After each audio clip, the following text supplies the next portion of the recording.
Partons en France, où la soirée a été très agitée. Des orages parfois violents se sont abattus sur plusieurs régions, notamment à Paris, où le vent a soufflé à plus de 100 km/h. Le bilan fait état de 2 morts pour l'instant. Récit des événements avec Frédéric Varlet et Eric Destiné. Des rafales jusqu'à 112 km/h, des orages violents. Hier soir, Paris et sa périphérie ont été balayés par les vents.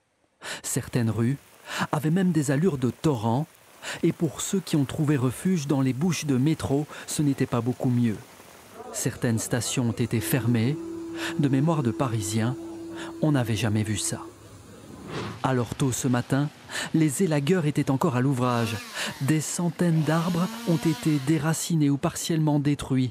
Celui-ci est tombé sur une voiture au centre de Paris. On a entendu beaucoup de bruit et une énorme averse et puis une espèce de trompe de vent. Et lorsque nous sommes descendus, eh bien voilà le résultat.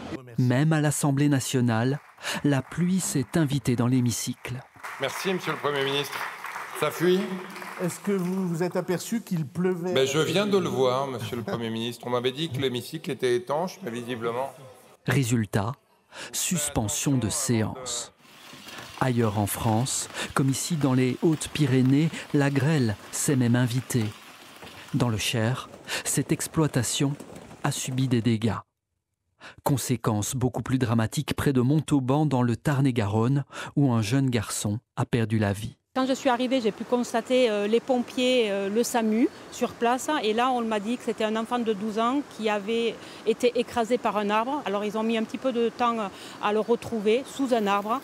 Un homme qui circulait en quad est aussi décédé en Mayenne. Par ailleurs, 17 personnes ont été blessées. Et ce matin encore, plus de 85 000 foyers sont toujours privés d'électricité.